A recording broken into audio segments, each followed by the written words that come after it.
Keep your radio dial right here. You're locked into the hottest news station on the planet. Hot 702.5 in FM sound. Blazing today's hip-hop, R&B, and pop music. Keeping your radio on fire. Bringing you the hottest, realest, riskiest talk shows live 24/7 on hot7025fm.com.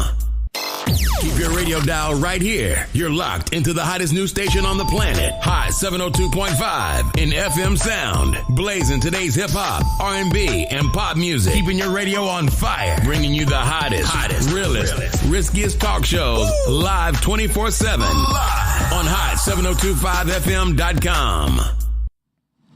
What's up, Laugh Therapy Jokers and Hot 702.5 listeners? It is your girl, Joe King, your favorite comedian and host. And welcome to Laugh Therapy, the podcast where we believe in lifting spirits and nurturing minds through the power of laughter. Of course, you guys already know me because, like I just said, I'm your favorite comedian and favorite host, Joe King. You guys can follow me at King Me Comedy on all social media platforms. And today's episode is all about supporting one another through trauma. You guys already know we will be using laughter as a healing force as we delve into what it means either for each other during times and traumatic experiences. So sit back, relax, and get ready to elevate both your mood and your mental well-being one laugh at a time. And of course, to do that, I've got my beautiful and sassy co-host with me, JD, aka Sunshine. Oh, I didn't have a Didn't burn us up. Y'all already know. Slacking as an engineer. No, I'm kidding. We like doing it with our mouths anyway. Bow. As you guys know, every week I talk about how excited I am about every topic that we discuss, but it's because I feel like we discuss some really good ones. I feel like every week we come up with really good topics that are relevant not only to us and where we are in our lives and where we're growing and how we're healing, but also with the people that we're attracting into our lives and the things that you guys are going through. Because even when you don't share it, energy can be felt, and you can feel when someone's hurting. You can feel when someone's going through it. You can feel even when you guys think that you are masking it or you are hiding it from us. Some of us can see it and some of us can feel it. So I'm excited to talk about what support looks like for us as individuals, not just as Black women or just women, but as humans as a whole, because I feel like men need to have that outlet and where to speak and that safe space to go as well. So I'm excited to get into this with my lovely girlfriend, but also just with you guys in the comments and you guys sharing how you can be supported, because a lot of you guys are family and friends as well who are close to us, and I'm looking forward to learning new things about you, your growth, and your healing journey as well. So super excited to get into this. How about you, love?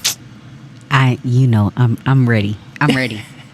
I already sent out my messages today and said this subject is very important to me. So okay, well, let's get it started. Did you want me to start with the questions, or you wanted to? I got you. Can you explain what constitutes childhood trauma and its common causes?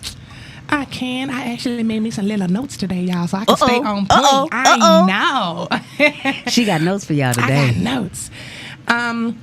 Signs of unresolved childhood trauma vary because we all deal with it differently. Like we've spoken before about people who were sexually traumatized or sexually assaulted. Sometimes women become super promiscuous because they're like, I went through all that trauma and all you wanted was this. Here, I give it to you. You know, like I don't want. Yeah, I don't want the beef. I don't want none of those problems, you know. And then you have the other side who becomes super guarded and super protect because they never want to be in that position again. So now they're not trusting of anyone, including friends, family. They become super guarded. They can sometimes become cold. And then you have the ones who survive it and then try to not necessarily become delusional, but they try to move forward. And in doing so, it's almost like they're living in mistruth. They're not being honest with themselves about the trauma that they experienced. They try to walk past it. Yeah, that's the difference between healing and moving on, right? Mm-hmm. They try to move forward and they just never acknowledge that they're walking around with this hurt. So the notes that I made, some things that may be signs that you are dealing with some unresolved trauma is difficulty forming and maintaining relationships and friendships. Suffering from things such as anxiety, depression, or mood swings after experiencing something, low self-esteem or a low sense of self-worth, avoidance of certain situations, places, triggers, and memories, substance abuse, Physical symptoms, I think this one is important, such as headaches, stomach aches, or chronic fatigue with no medical explanation. And difficulty setting boundaries or asserting yourself. And then perfectionism or a constant need to control. So those are all just some, and those are not all of the symptoms. Those are just some that I have recognized in myself. I've recognized in other people in my family. I've recognized in relationships and friendships, and then of course Google helps. But yeah, those are things that constitute, well, those are symptoms that you get from trauma. But I feel like when it comes to what constitutes as it's your violation. It's if you felt violated, crossed, mentally, physically, emotionally, if you were neglected, all of those things constitute as trauma, and they lead to things down the road, whether it's a fear of rejection, abandonment issues, fear of losing control. It's all a gateway there. So, yeah. I would say basically what you said at the end. Anything. So, like the joke that you have. Don't make me have to traumatize you. Like, we don't even realize little things. I won't say little things. Like things like yelling at the kids. That could traumatize them. It could lead to later effects down in life. And it could also make them have some act right at the same time. But, you know, if you ain't got gentle kids, I don't know how you gentle parent. But we all out here trying. But as far as other things that could constitute childhood trauma, I think you mentioned a lot of them. But when you have like a narcissistic parent, you don't realize how that could traumatize you for later on down the line.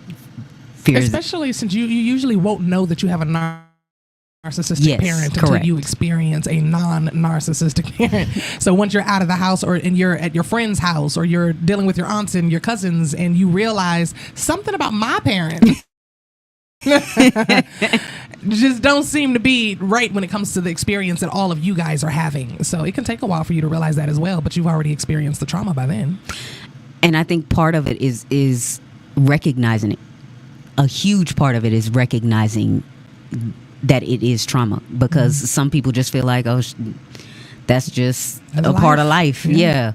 This is just how shit goes. And then you develop these behaviors later on in life, you know, fear of rejection, abandonment, all of those things. And you got to look back and was like, oh shit, I did get traumatized.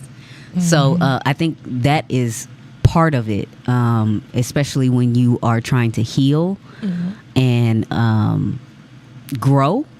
You have to go back and recognize those triggers.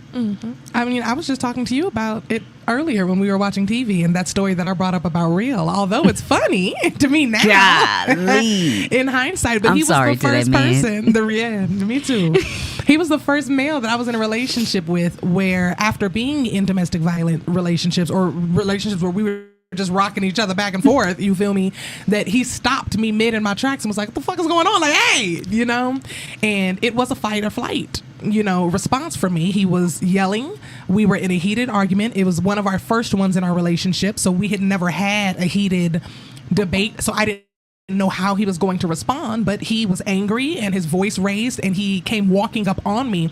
And although he was only walking toward me, I was in the bathroom, and although he was only walking toward me so that he could finish what it is he was saying to me, how angrily he was walking toward me symbolized like, oh, we getting ready to rock. So I beat him to it. I'm thinking he getting ready to grab me or something. So I beat him right in his doggone head and then pushed him. And he was like, whoa, you know, like, what is that? He got a two-piece. He did. He caught it real quick. And he responded very maturely because it could have gone very badly for both of us, and he didn't. He grabbed me, he hugged me, and he was like, first of all, what was that? Is this who you are? And I'm still shaking, and I'm looking at him, and I softened in that moment as he was looking at me. He was like, is this who you are? He was like, this will never be that. And I just remember looking at him, and he was like, I don't know. I know you've told me about your past, but I just need you to know that this will never be that, okay? He was like, I'm not putting my hands on you. And you are not putting your hands on me. And I was sitting there with my hands like as this. He's icing the knot on his head. I said, let me get you some ice. I love you. I kissed the knot. Get you some ice. So, but it took like that for me to really realize, like, oh, you know, I'm this tripping. ain't normal. Yeah, like, I'm tripping. Everybody else just rocks with me. Like, did you just, you know? It's not funny, but it's funny. Like, and we'd be rocking the living room, and he was like, whoa, this is not what this is about to be. And I was just like, oh, you want to talk about it? Like, oh, I mean, I guess we can discuss it. So, shout out to my baby daddy. Well, initially I was feeling scared. I was angry because we were in the discussion and we're having a heated discussion. But then the way he walked up, I was in the mirror in the bathroom and I had just turned. And when I turned, I didn't know he was walking toward me. When I turned, he just appeared like at the door, and it scared me. And then coming from that fight or flight background, I didn't know what was coming. So I attacked. I didn't know. I didn't know what was about to happen, but I wasn't finna be the only victim. So I ran in his shit, and he was like, "What's happening?" So yeah, that's I'm just saying. Which segues into what are some signs someone may be struggling with unresolved childhood trauma? You might get punched. That's a clear sign that someone might be struggling with some things. That was the what was that question? What are some signs someone may be struggling with unresolved childhood trauma? I'll go ahead and go. I went through those. That was the first question. I'm sorry. I went through that with the low self-esteem and self-worth, difficulty forming relationships. I listed all of those. So I answered that. What's your answer? I can only speak from my perspective. I would say for me, especially dealing with the trauma that my father handed down to me, if I feel rejected, it's over. My self-esteem shot is done. My whole world then crumbled if I feel rejected. And that just deals with childhood trauma, me waiting by the door for my dad to show up with my little luggage and everything, falling asleep by the door. My mama had to come get me in the middle of the night. Baby, he ain't coming. Go ahead and get in bed. Yeah. So unresolved childhood trauma comes out in different ways. And the point of us talking about this part of it is you have to recognize your triggers. You have to recognize what triggers you. So the people that you interact with know not to trigger you in that type of way. They know how to handle you with that certain type of care. Vicky said, my mama used to sneak diss me. I don't know if she knew it, but I figured it out way later in life. She would cut me down in some ways. That microaggressions, we don't realize how they can cut. I feel like we need to talk about in the black community how, well, not even in the black community, how in just our society in America, it seems like in some cases, in a lot of cases, the mothers are almost jealous of their daughters, and that's weird. Oh. Yeah. That's real weird. Like, I personally can't relate, but I've seen it. I've seen it so much in the way that mothers treat their daughters versus their sons. And they made it seem like, oh, it's just because life is going to be easier for your sons. And I'm like, it's not, though. Black men is out here struggling like a motherfucker and thriving as well in some areas. But I'm just saying it doesn't have to be that way. Mm-hmm. There's no reason. And life ain't going to be easy for your daughter either, for you to just be treating her like shit. So now life is hard for her outside and inside her home. That's weird. Yeah. You know, but it's a weird mindset that some moms just feel like because they had to take so much themselves as women, when they see their daughters, they're just like, she can take it. Like, she can take it too. She can handle it. Like, I'm preparing you for the world, so I'm just going to keep jabbing you. Yeah. That's or like, weird. I didn't get help, so she doesn't need help. She'll be fine. It'll make her stronger. And it's like, no, you're as a parent, did you not want life to be better for your kids? You didn't want life to be easier? You didn't want them to avoid some of the things that you did? So I think that that'd be a great topic for the future. Just thought I'd throw that in there after that comment. Real weird behavior. I can't identify with that. Shaky said trauma changes our brain chemistry. That is 100% true. Mm-hmm. We would need a scientist on here to explain it exactly, but that is 100% true. How can friends and family recognize trauma-related behaviors in survivors? How can they recognize them? Well, I listed, the ways that people, that most people show that they are struggling with trauma. Supporting, communicating, and listening to understand and not respond. I feel like when people start talking about their trauma, their fear is one that you don't care, or that they're burdening you or bothering you with what it is that's going on with them. So one of the worst things that you can do is to solidify that and make it clear that they are bothering you, or by rushing them through what it is that they're trying to say or things of that nature. So listening to understand is very important. I'm answering the wrong question. I am answering how to support instead of recognizing trauma-related behaviors. I'm sorry. I made notes and still fucked it up, y'all. This is why we be talking off the brain. ADHD. How do you recognize trauma-related behaviors? You pay attention. I think that's an obvious answer. You pay attention. If it's your child or your friend or someone that you have a relationship with, you should notice those changes. So the way that you recognize it is to stop being so involved in only you and your problems, and to stop, look, and listen, in my opinion. Stop what you're doing. Look at the person that you're speaking to. Listen to what they're saying with your heart and for understanding. And then I feel like we would have a better understanding on how to support one another, in my opinion. So I think that's how you recognize it.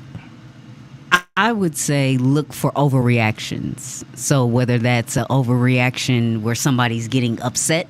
But who determines what's an overreaction? Because then you can run into invalidating somebody's feelings. I get it, but especially most of the if you time, triggered them. The trigger is from trauma, right? Mm-hmm. So that's why I'm saying recognize overreactions, or you didn't think this situation called for this emotional reaction, this amount of tears. Ask why. What happened? Why did you feel this way? I'm just saying dig deeper when you think it's the reaction isn't equal to what happened. And in your teenagers, when they're angry for no reason, it's for a reason. We just ain't found out the reason. And sometimes they might not know the reason either. Need to balance them hormones. Girl, drink this water. Shoot going through.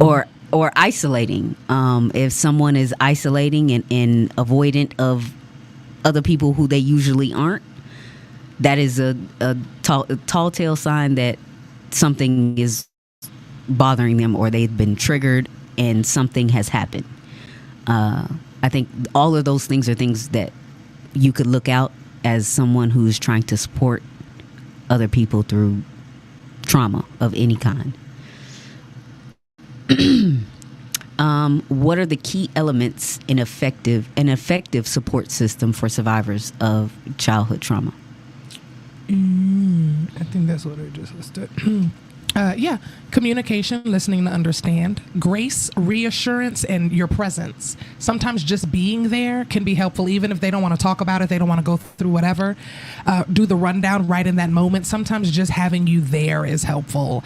When T was having her issue here, I have a friend here in Vegas, and she was going through something in her relationship and whatnot, and just showing up meant so much. It was, and it was an easy thing to do. She's not far from me, but just being there was such a help, and it in making her feel safe, in making her feel heard and understood, and just knowing that somebody had her back, right? And you don't know. Sometimes you don't know which one that they need, but I would say those are the main components. Being able to give them grace, because they're healing through something, they're going through something, they're going to need grace, and you're going to need to give yourself grace, because sometimes you're not going to understand everything, and you may respond to something not realizing that the reason they responded the way they responded was because of a trigger, and then you responded out of them triggering you or them responding bigger. So grace is definitely important. Your presence, communication.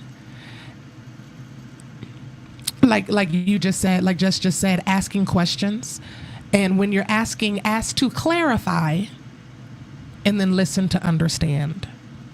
Those would be the things that I would say are most important.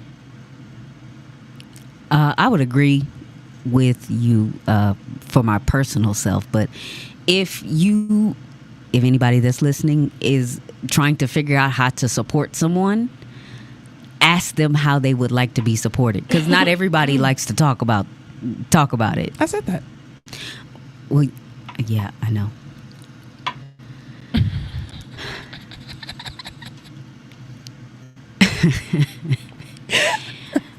Ask them how they would like to be supported. If you are unsure and you don't know, sometimes we don't know how to support someone else. Like, I just had this conversation with AZ the other day, and she was like, you know what? I never thought to ask you, like, and I know we talk all the time and we talk about certain things, but how would you best like to be supported? And I think that conversation is very important to anybody who's important to you when they're going through the healing process or trying to grow or recover. I think that question is probably key. That's where you want to start. Don't try to say, oh, well, we all go through it and this will make you stronger. We don't want to hear all that. We don't want to hear all that. Ask us what we want, because it's going to be different from person to person. So I think that's very important.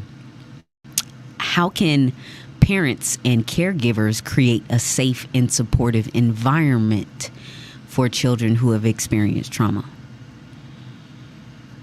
I'd say by being an example of great communication is one way. Like for us, for example, one thing that triggers me immediately is somebody lying to my face. If you can softly and just gently look me in my face and whole lie to me, bro, it's a trigger for me. And I feel like we do a good job at instilling in our children, even though they're kids, so they do what kids do, which is lie. But I would probably have to say, out of almost all kids that I meet, mine are some of the most honest, though. Mine will tell you the truth. They might hesitate if they think they're getting ready to get in trouble, like most kids would. But I'm proud of that, and I feel like we've created that space for them to like know and understand, okay, it's worse if I lie about my feelings or if I lie about what happened. I also think celebrating is important. I celebrate when my son does tell the truth or when he does express himself or express his feelings, and I thank him for sharing his feelings with me and just really validate and praise the fact that he felt safe enough to bring that to me. And I can tell that really makes him want to come and tell me how he feels more, because he does. And it's not always something that's it doesn't feel like it's super important in the moment, but I know it will be in the future, because right now his feelings aren't that big. He's 6, right? 6 and 7. So he'll come and he'll just say, I'm really happy right now, because I told him that I'd love for him to tell me how he feels. So now he'll come and he'll just offer that information, right? And like I said, it's not necessarily important now, but when he's 15, 16, 17, and he's got big emotions that he wants to share, I'm hoping that in what it is that we're instilling in them now, they'll be comfortable enough and they know that they can come and say, hey, Mom, I didn't like that, or I didn't feel, validated, or I didn't feel blah, blah, blah, because they're able to do it now. Even though we don't like it all the time. My 6-year-old came and told me he didn't like the way I spoke to him the other day. And he almost got cussed out. I didn't even hold you. I was so irritated. And I said something to him, I snapped, and he walked off. And then like 5 minutes later, I was in the bathroom doing my makeup, and I'm in a rush. I'm running late.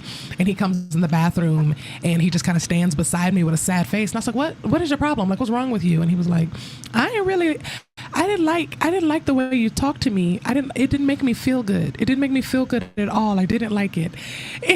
I was so irritated. I wanted to be like, first of all, fuck you and your feelings. Like, everything in me wanted to tell him right. Exactly. Fuck you and your feelings, bro. I told you to do what so I had to take a deep breath in that moment and just pull him in and hug him and apologize for the way that I responded, because it was a little OOD. But I was so frustrated and overstimulated in the moment. But creating in those moments, apologizing. Oh yeah, apologize to your kids. Apologizing to your kids and letting them know that you're not perfect, because in their eyes, we're all they got. So we have everything. We have everything we need. To them, we are successful. Okay? Because we have a house and we have a car and we have all the things that they need. So to them, we are the epitome of greatness. And sometimes we have to, even though it's going to hurt your ego a little bit, sometimes you got to bring that notch down. Like, baby, don't put me too high on that pedestal. Mommy messes up sometimes. That's why she just snapped, crackled, and popped over them crackers. You know, like, that's why mommy just lost her shit over that door handle, right? Like, it wasn't that big of a deal, but it was in that moment. So apologizing to your kids and just letting people grace, giving grace to not only them, but to yourself as a parent. And supporting them and using supportive language.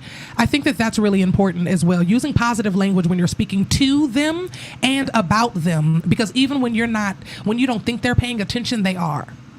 Even when you're talking to somebody else about your kids, they're listening. And you may not realize it because you're an adult having an adult conversation and you're just shooting the shit and tee-hee-hee and ha-ha-ha with your friends, but you don't know what you're going to let come out of your mouth that's going to stick with them for the rest of their fucking lives. Like I told you guys, I was like maybe 8 years old and asked my dad, he was eating something I had never eaten before. He was eating a filet mignon steak. I didn't know what it was. It was wrapped in bacon. It looked delicious. It smelled good. I asked him what it was. I never had that before. Right.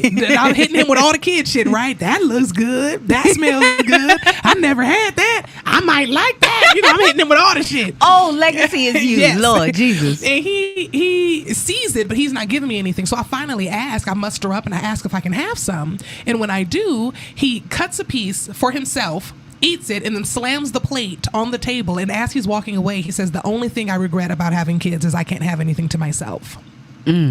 Now, in this moment, I don't think he meant for this to stick with me for the rest of my fucking life, right? I don't think he meant for that to be the defining moment of parenting in that moment, but I never forgot it. And I didn't finish that steak either. I didn't want it anymore. I didn't care to taste it. I was like, you don't want me because you want to eat steak, nigga? Like, damn, you know, like, is that good? You know, I don't even, like, it's cool.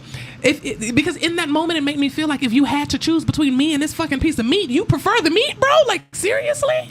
So, paying attention to what it is that you're saying to, around, and about your children. I've started trying to fix the language of some of my siblings when they're speaking to their children. When you say, oh, that one's bad, or you know, that one ain't got no sense, or you already know, dude, shit, girl, you want them? I stopped her from doing them. When people would say, oh, you know, your kids are so cute. She'd be like, you want them? And a fight come with it, bitch. Okay. Not my babies. So I make sure that when I'm speaking to people and my children are around, that I am praising who they are so that they can leave and have that confidence and know that my mom believes in me.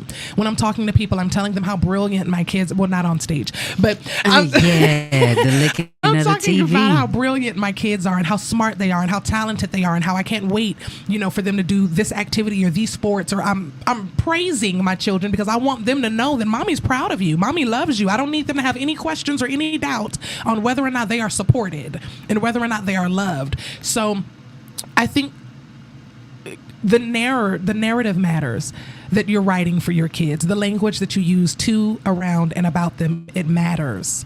So I would say for me, that's one of the most important things as well, to make sure that they feel supported. I agree with all of those things. I would also add on, you want your child to feel protected. So protection looks different in every instance, right? I'll just give a little example. Like Banks, when all of this stuff was going on down, Banks was like, nah, somebody got to have a conversation with the nigga, right? A real man got to do this. And Banks is her dad, y'all. Yeah, my bad. I didn't explain that. Yeah. Banks is pop. So when he did that, like, I don't know her what chosen happened. Dad, by the way, her chosen dad. Because we've already told the story about Howard passing. Yeah, I don't know what happened, but I just felt like so at ease because I felt like in that moment I was being protected, and as a child, that's all you really want, is to feel like somebody is going to protect you. I think I did a little too good of a job at that because my kids and my siblings she done are fought an all, old lady. I was like, are all very confident that I will end you behind them. Okay. They're all very confident, and they're right.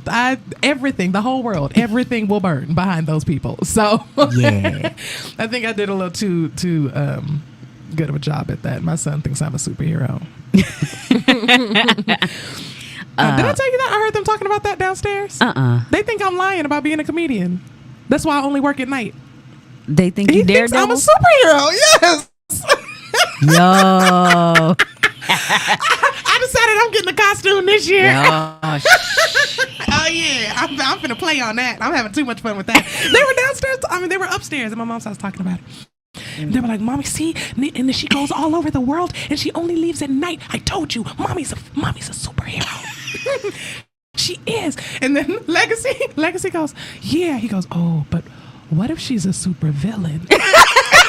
And they both just sat there looking at each other for a while, and I'm peering around the corner like, what? Because I'm putting my makeup on for my show, but it was the cutest sibling moment ever. But they think that I'm out here hilarious. Either doing crime or saving the world. or saving the world at night. It's hilarious. We got a lot of comments on this last one. Ayana said, a lot of people talk about gentle parenting, but with gentle parenting, kids are more likely to express themselves to their parents versus parents who constantly yell at their kid. That child is not going to want to talk to their parents. I would just say, creating an environment where they're able to express themselves in their opinions. Yes, that is important. And you won't knock their throats off. But also watch how you talk to me, because they still need to know to talk to you in a respectful manner. Yeah, that is important. And with our kids, like if they fighting amongst each other and it's a lot of just whining and stuff going on, hey, do you need to restart your day? Real quick. You need to restart? You need a moment? Take a nap. Why don't you go take a moment? Yeah.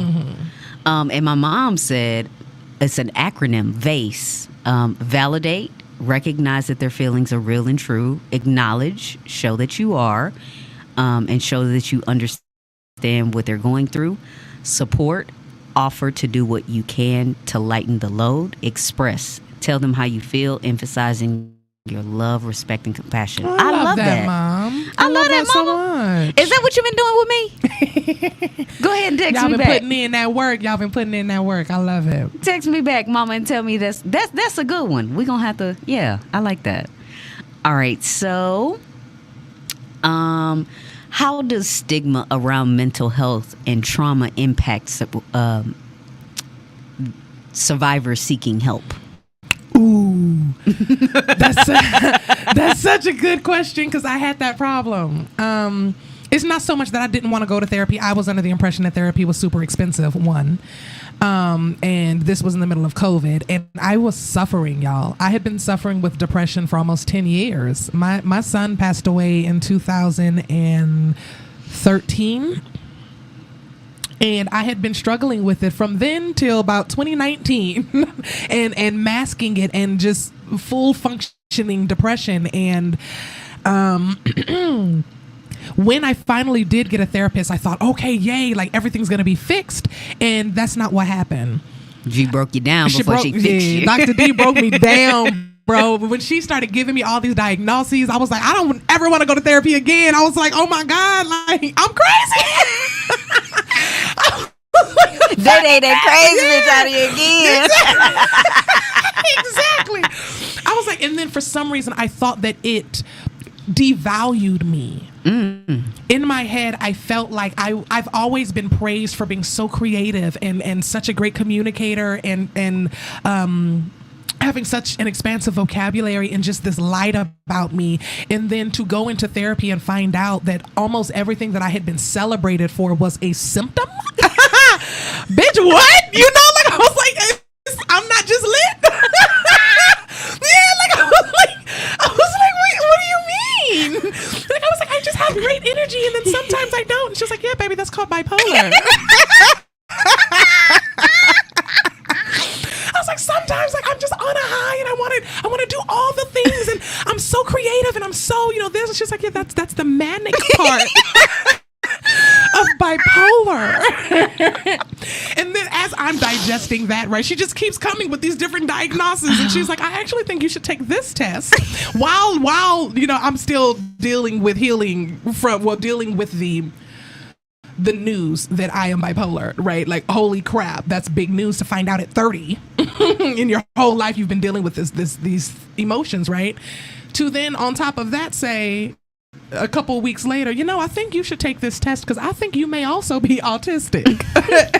What? On the spectrum. And all I had known about autism, was the dirt and the short bus. I didn't know, or the absolute geniuses who could like learn how to play something on the violin in like 2 minutes. And I was like, I'm not that. And she was like, didn't you just tell me? She was like, didn't you just tell me you write raps for fun? And I was like, yeah. She goes, and they're really good. And I was like, yeah. And she was like, and how long does it take you to write them? And I just looked at her because I was just talking about the people who could play music in just minutes. And I was like, minutes? I'm that bitch. Right. I was like, okay. So she started, celebrating, those things still. She was like, the title of autism and bipolar never took away the skill set. It just explains this other stuff that you were dealing with. So I think a lot of the stigmas around mental health is I didn't want to have to come out and tell people that. I didn't want to have to come out and tell people that I was bipolar. Did you feel shame? I did. I felt shame immediately. I was just have to come out and tell people, like, you want to be normal. Especially our generation, when we grew up, that's all we wanted was to fit in. We wanted to be accepted, right? So it wasn't cool to be an outsider. It wasn't cool to be in anything above or beneath except GT. Like, that was the only thing that was different that you wanted to be a part of. In my generation growing up, everything else you wanted to do what your friends were doing. You wanted to be what your friends were being. You wanted to be where your friends were going. So to get a diagnosis like that, I felt like my inner child took a hit because I was rejected as a kid by a lot of different friends because I was the weird kid. And now I'm an adult and I was successful and I was making waves and I felt like I was starting to find people, but I still kind of didn't feel like I belonged. And then she comes and she hits me with that. And I was like, oh, like I can never belong now. It's kind of how that's what my mindset told me. That's what my mind told me. Oh, I am the weird kid. 3/4 of the world is neurodivergent. Yeah. At 30 years old, I was like, I'll never fit in now. Like I'll never have real friends now. Because I felt like that was a death sentence. I forgot the question. How does the stigma around mental health and trauma impact survivors so seeking having help? that stigma that people were going to judge me and look at me differently or treat me less than when I had worked so hard to be who I was and where I was and what I was, that was a big stigma for me, and it almost made me stop looking for the healing. It almost made me stop going for the growth and stop connecting with her because it felt like every couple of weeks that I talked to her, she was diagnosing me with something. And I was like, at this point, she finna tell me that I got, what's it called? Asperger's. I was going to say the shit, mesothelioma. She just gonna diagnose me with everything is how I was feeling. I was not feeling that at first. I almost got rid of my therapist, but she's the greatest now. Shout out to Dr. D. But I think that it can stop people from getting help. And their fear of judgment outside of therapy can stop them from getting help. And my fear is that people are waiting until it's too late to almost until it feels like it's too late. That's not what I'm trying to think of how to word this. I feel like people wait until what you're about to lose on the outside is so weighted to go to therapy when you could have not lost it had you just gone to therapy sooner. Like people wait until something is at risk. Like even in marriages, you will wait until you guys are on the brink of full-blown divorce before you go to marriage counseling or before you go to some type of therapy. That's wild. Because once I get to that point, I don't want to talk to nobody about you. I don't even want to talk to you. Fuck you and that therapist. Like, why did we let it get to this point? So, you okay? I'm tripping. I'm tripping. Weekend. So I feel like those stigmas contribute to that. I feel like people think of what it's going to mean to say I'm going to therapy. In order to go to therapy, you have to have a problem, right? Is the thought. And I feel like instead of thinking, oh, I don't want people to think I have a problem, I feel like everyone on earth should understand that you fucking do. Yeah. You do. It doesn't, even if you're happy, therapy can still help you be happier. It doesn't mean that 100% of your days are great just because you're happy today. Therapy can help you work on new things. It can help you work out, you know, things that you're working through or struggling with in your career or all kinds of things. And the stigma behind it that in order to go to therapy, you got to be a fucked up human or really, really traumatized is crazy. I think therapy can help so many people. Or opening up and being vulnerable and finding those safe spaces in your friends and family members can help so many people. Yeah, unfortunately, in the Black community, for so long, it was a stigma that we ain't talk to people. We just went to church, and that and telling your business. They didn't like telling your business because they thought the therapist but didn't, then we'll sit on keep the it phone, private, right? And with tell your cousin business to Keisha everybody. and tell your business. Girl, you know Ronnie over there. He done knocked up somebody else, but you can't tell the therapist. You done told the whole church, Grandma. What you mean? Yeah. Straight up. And I feel like there's therapists for all of your needs, right? So if you can have a Christian based therapist or a spiritually based therapist or whatever. So God put therapists on the earth for a reason.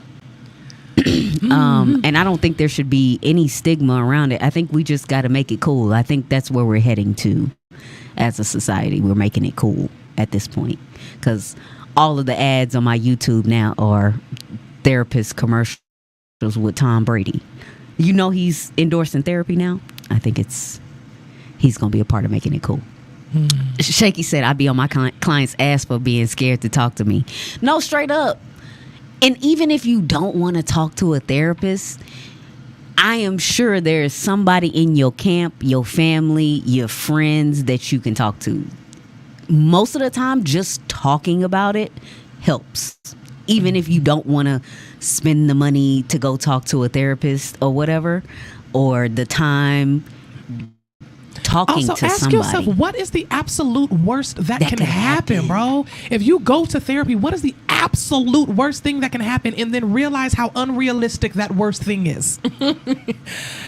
I feel like that's what we need to do. What is the absolute worst thing that can happen? Because if the people that you're going to therapy complaining about get upset and you lose them, you just lost a topic in therapy, which sounds like something to win. That sounds like a win. So, you know, a win is a win. You know, you know, like if they're that upset about you growing and you learning and you bettering yourself, then bye. That's weird behavior. Yeah, it's that's weird behavior. weird. So I don't know. What is the absolute worst thing that can happen by going to therapy and relieving yourself of the burdens that you've continued to pile on your shoulders for years?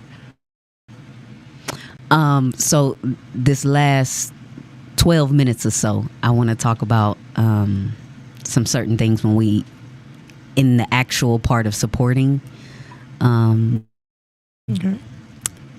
survivors. What are some do's and don'ts when supporting a loved one who has experienced childhood trauma? Ooh, don't invalidate. Say That's it again. important. Repeat Do it. not. Hold on. Let me find my thing. Hold on. Big don't. That's the biggest thing. Because you either gonna make somebody cry or you gonna get somebody like me and you end up getting hit.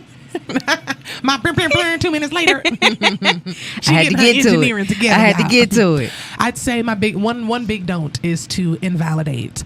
I understand that sometimes trying to gain clarity can sound like invalidation though. Sometimes people start asking questions and it doesn't feel like the right question. So it'll feel like you gaslighting me, bitch, you know? Like, because I just said, this happened to me. This is trauma. And then if your question isn't aligned with how I can help, but instead it's aligned with more so like, how did it happen? That can sound like you don't believe me.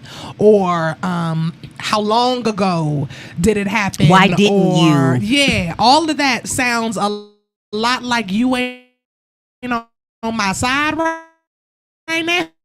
Yeah, and I'm side-eyeing you, fam. However, when you are speaking and you're sharing a trauma, also understand that sometimes they're just seeking clarity. So there has to be some grace in there as well. Grace is a do.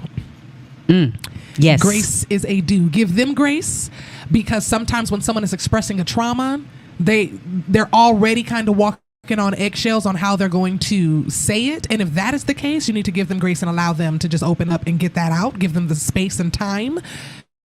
And then you will have the other people who are traumatized and they just need to get it out, and they're spewing, and it'll come across almost angry like, and they're just like, no, this is what happened, and they're spewing, and that's coming from a hurt place, but also an angry place. I did that. You did that? Okay. I did that. And also an angry place. And in those moments, you need to give them grace as well, because they are expressing the emotion that came with that trauma. So those will probably be my top big ones. Don't invalidate. Do give grace. What's another don't for how to support someone with trauma? I feel like there are so many ways, but what are your top two? What would you say? Don't make assumptions. And I'm going to say this one is a don't, because it's not necessarily wrong to say, I'm here if you ever need to talk to me. It's not wrong to say that, because I'm sure you mean it. But the better thing to do would be to just check on the person whenever they come to your mind. And it is something, it could be easy as a quick text or a phone call. Don't just say, I'm always here if you want to talk. Make that person feel supported by you calling them. It just takes a little bit of effort. So I wouldn't necessarily say don't say that. I would say to follow up on it. So if you do say it, do it. Like, I'm always here if you need me. Well, how do you know if they need you? Check in. Yes. Because then to put the burden on them I have to come out and say, hey, I need you, is kind of a lot for somebody that just went through trauma or is expressing to you that they are going through a traumatic experience. So you just chose to add a burden to it as well. So yeah, I can see that. I would say another do is to see where they're at in their journey. And that takes a little bit deeper dive if you're that invested in supporting that person, because that person could be at the very beginning of I think that takes some spiritual awareness that some people may not be equipped with.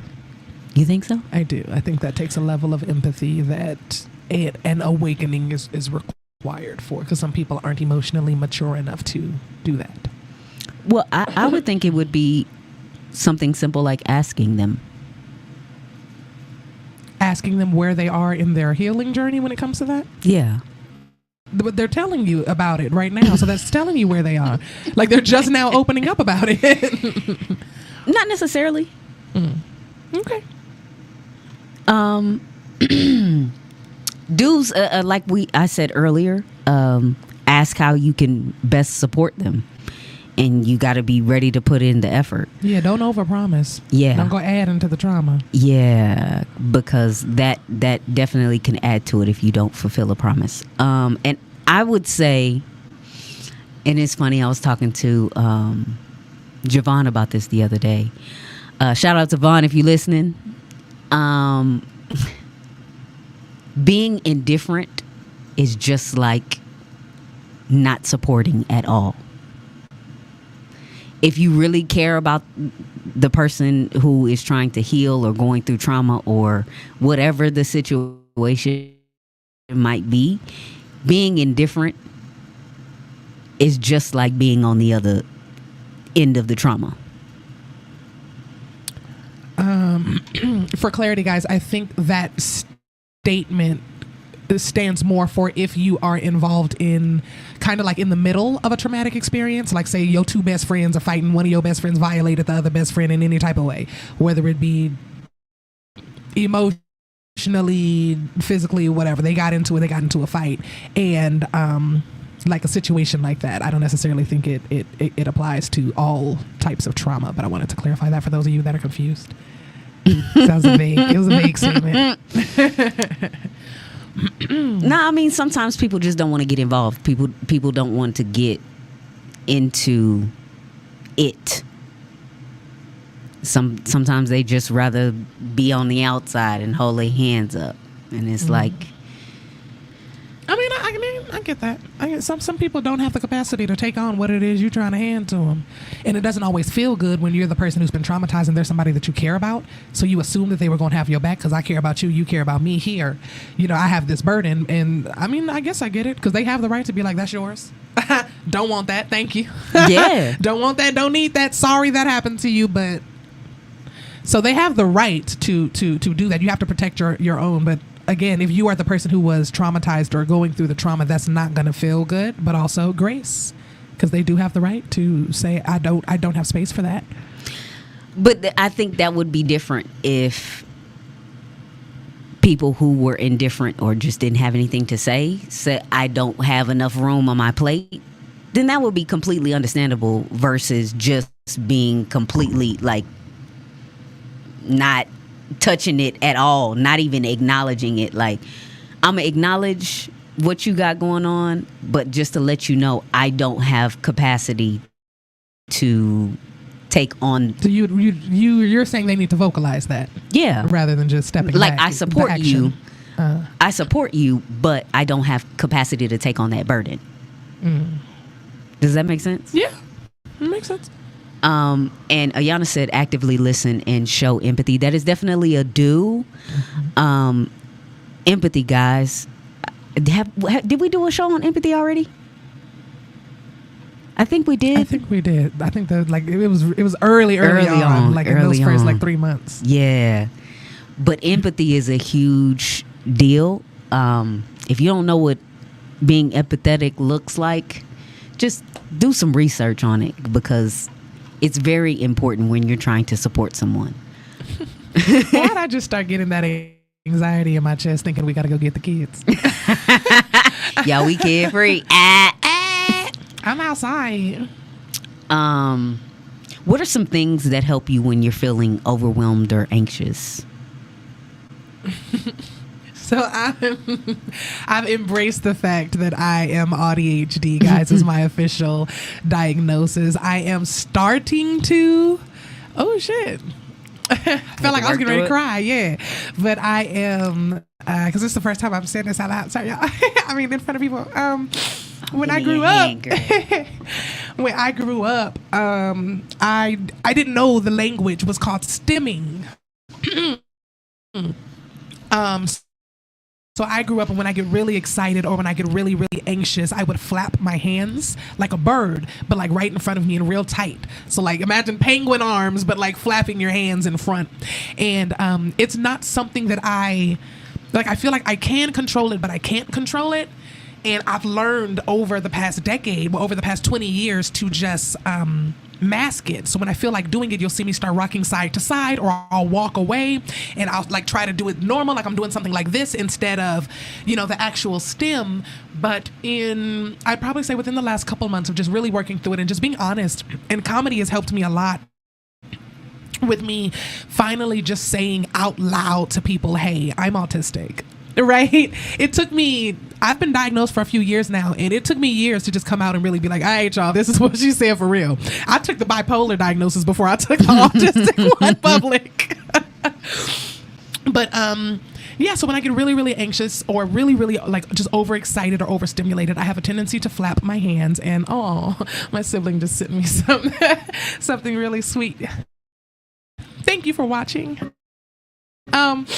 I flap my hands, or I'll rock side to side if I get really, really overstimulated. But some things that help, those things help. And then some things that help is also having a friend or a family member who can recognize that I'm getting overstimulated, and they can apply pressure to my heart chakra. Like it's many times when I had to lay on her chest. Like just straight.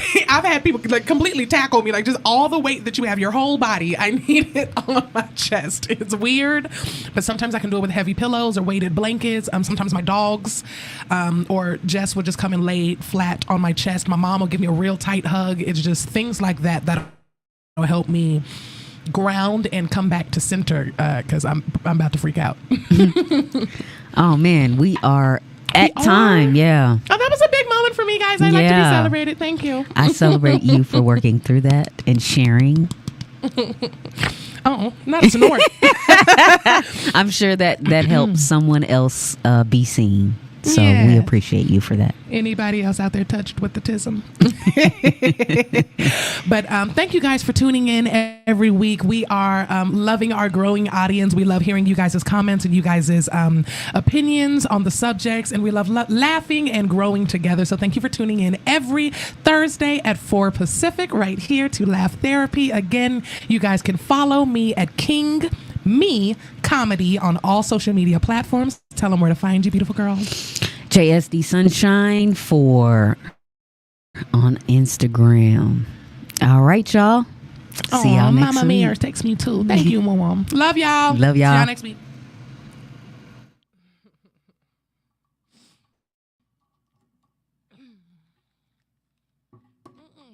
Crying on air is your